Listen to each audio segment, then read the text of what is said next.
Assalamualaikum warahmatullahi wabarakatuh. Perkenalkan, nama saya Hafiz Rizky. Saya berasal dari Prodi Perpustakaan dan Informasi. Baiklah, di sini saya akan mempresentasikan sedikit tentang daerah Minangkabau. Sejarah singkat Minangkabau. Pada awalnya,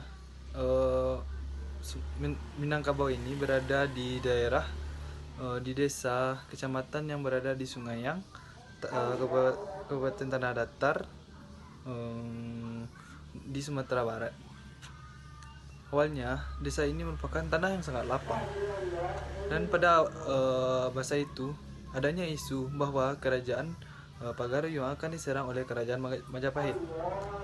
Dan pada perperangan itu, terjadilah sebuah kesepakatan antara kedua belah pihak, yaitu dengan kerbau dijadikan sebagai perwakilan untuk perperangan kedua belah pihak.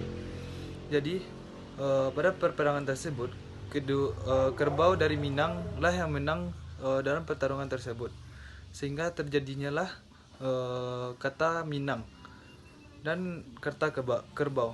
Minang berasal dari kerbau yang Minang itu berasal dari tanduk yang berada pada kerbau yang memenangkan pertarungan kedua belah pihak tersebut. Itu asal-usul Sumatera Barat. Pada awalnya bermula pada masa Kerajaan Adityawarman pada pertengahan abad ke-17. Masyarakat Minangkabau lebih terbiasa dengan dunia luar, khususnya Aceh. Hubungan dengan Aceh itu semakin intensif melalui kegiatan ekonomi masyarakat.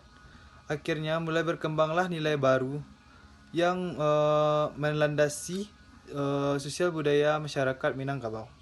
Selanjutnya yaitu aspek budaya Minangkabau. Ada di istiadat Minangkabau sangat khas yang dicirikan dengan sebuah sistem kekeluargaan melalui garis keturunan ibu atau yang disebut juga matrilineal. Budaya Minangkabau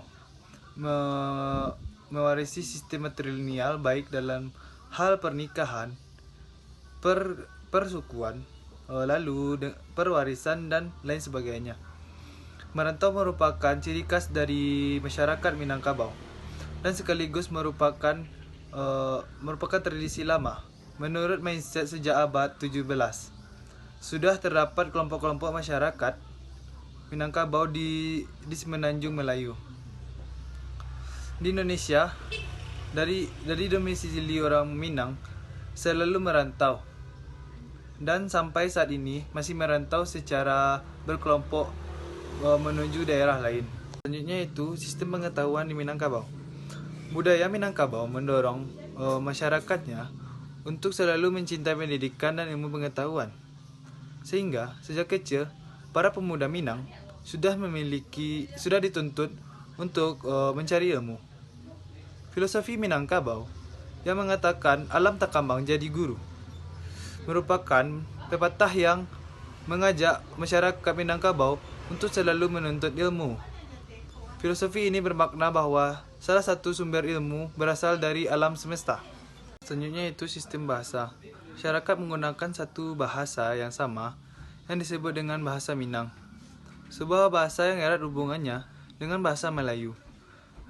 Menurut penelitian ilmu bahasa, bahasa Minangkabau merupakan suatu bahasa tersendiri, tapi bisa juga dianggap sebagai sebuah bahasa dialek saja. Dan bahasa Melayu, kata-kata dalam bahasa Melayu umumnya dapat dicarikan kesamaannya di dalam bahasa Minang dengan mengubah bunyi-bunyi tertentu saja. Selanjutnya itu tentang sistem teknologi. Teknologi yang berkembang pada masyarakat Minangkabau, contohnya yang bentuk desa dan bentuk tempat tinggal di desa Minang disebut dengan nagari. Nagari terdiri atas dua bagian utama, yaitu daerah nagari dan tarata. Nagari adalah daerah kediaman utama yang dianggap pusat sebuah desa, sedangkan tarata adalah daerah hutan atau ladang. Yaitu sistem organisasi sosial. Garis keturunan dalam masyarakat Minangkabau berdasarkan garis keturunan ibu. Seseorang termasuk keluarga ibunya, bukan keluarga ayah. Kesatuan keluarga yang terkecil Minangkabau adalah Parwi. Dalam Dalam sebagian besar masyarakat, ada kesatuan kampung yang memisahkan Parwi dengan suku sebagai kesatuan kampung. Dari ketiga macam kesatuan kerabat ini, Parwi merupakan kesatuan yang bersifat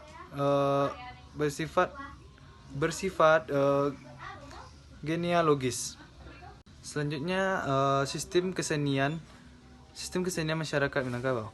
Masyarakat Minangkabau memiliki berbagai macam atraksi dan kesenian seperti tarian yang biasa ditampilkan yaitu pada pesta maupun perkawinan. Dan selanjutnya, sistem religi. Reformasi budaya Minangkabau terjadi setelah Perang Padri yang berakhir pada tahun 1837. Hal ini ditandai dengan perjanjian di Bukit Marapalam antara alim ulama, tokoh adat, dan Cadia Pandai. Mereka sepakat untuk mendasarkan adat budaya Minangkabau pada syariah Islam. Hal ini tertuang dalam adat Basandi Syarak Basandi Kitabullah, Syarak Mangato, adat memakai. Sekian presentasi dari saya. Terima kasih. Assalamualaikum warahmatullahi wabarakatuh.